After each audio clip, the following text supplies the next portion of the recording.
Kita akan membahas dua huruf yang tidak boleh diucapkan manusia. Bukan dua kalimat, tapi dua huruf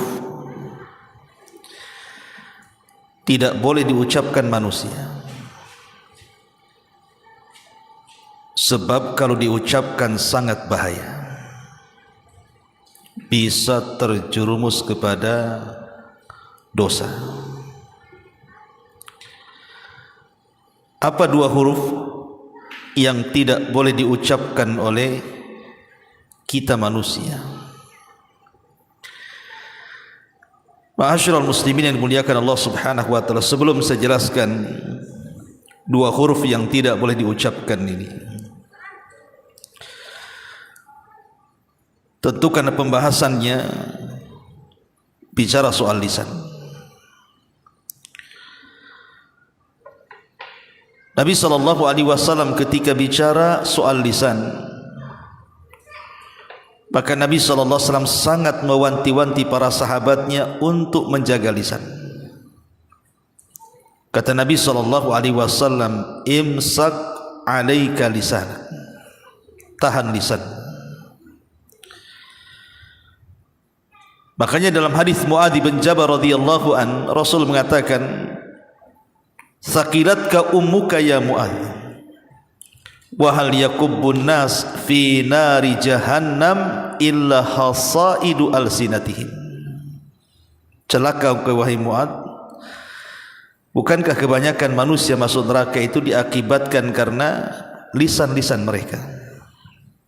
Karena dari ujung kepala sampai kaki yang paling banyak berbuat dosa itu lisan. Makanya Nabi SAW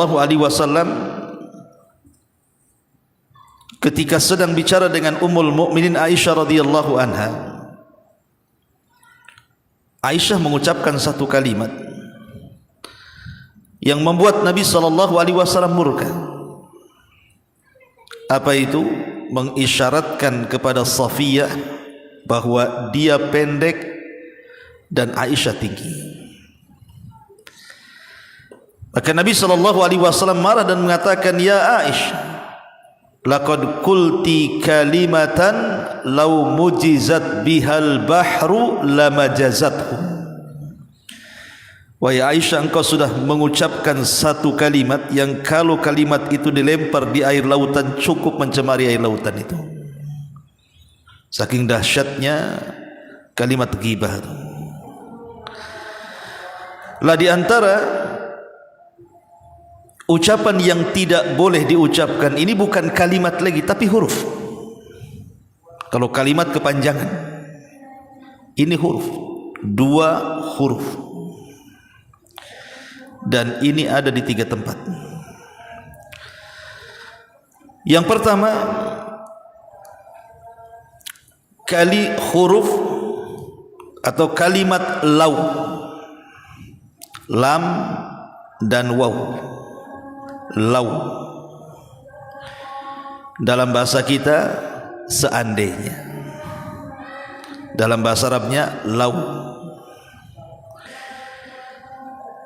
Ma'asyiral muslimin yang dimuliakan Allah Subhanahu wa taala, dan ini tertera dalam riwayat Muslim di mana Nabi SAW bersabda, al-mu'minul qawi khairun wa ahabbu ila Allah minal mu'minidh dhaif wa fi kullin khairun.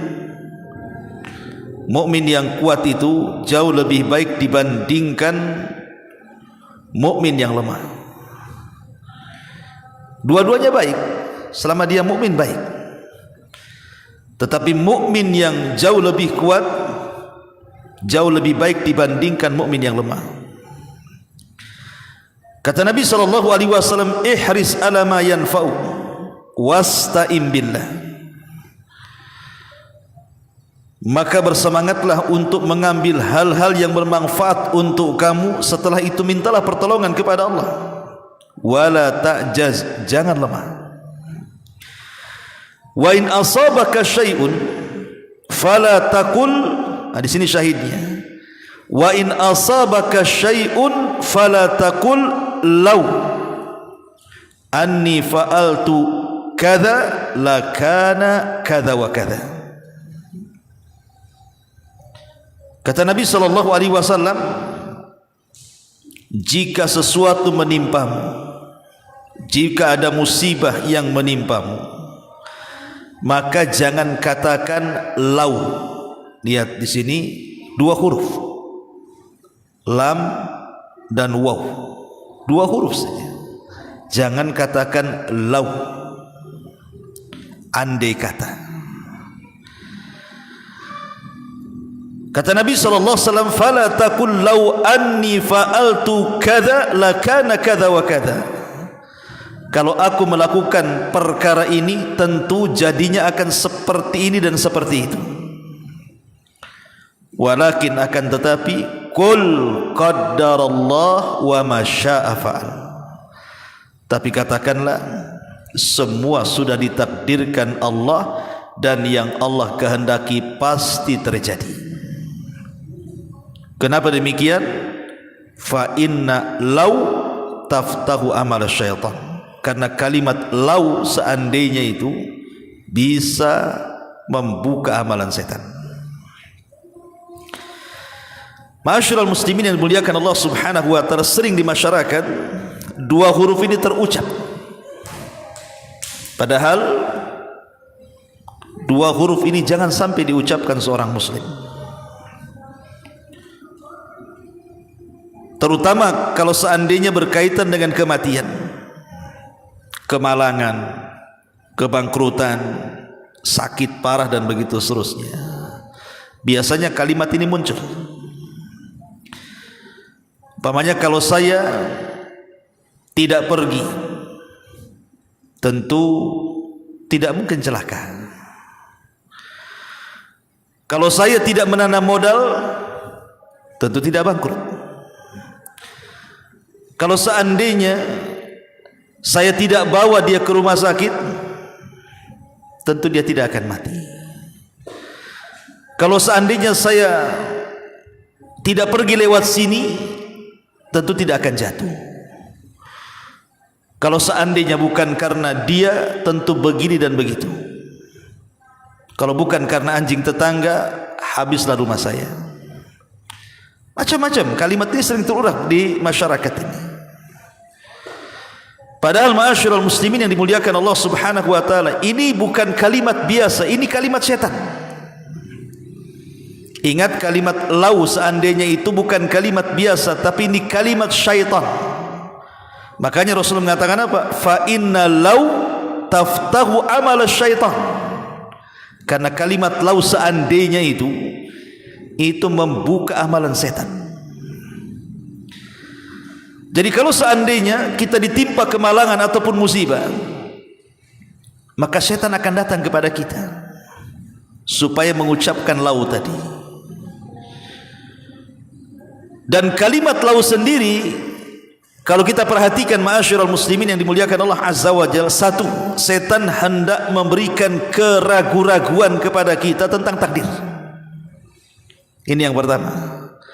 Kalau antum mengucapkan kalimat lau seandainya, hakikatnya setan itu sedang menanamkan kepada hati kita keraguan-raguan kepada takdir Allah.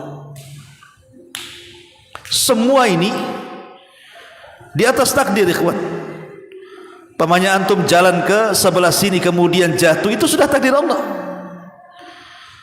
Kalau seandainya kemudian ada saudara kita, kemudian dokter mengatakan mau dioperasi atau tidak, ya sudah dioperasi saja, kemudian mati, itu sudah takdir Allah. Jangan katakan tuh kan, coba kalau tidak dioperasi dia tidak mati. Kata siapa? Mati juga kalau sudah waktunya kan. Bukan masalah operasi atau tidak kematian itu.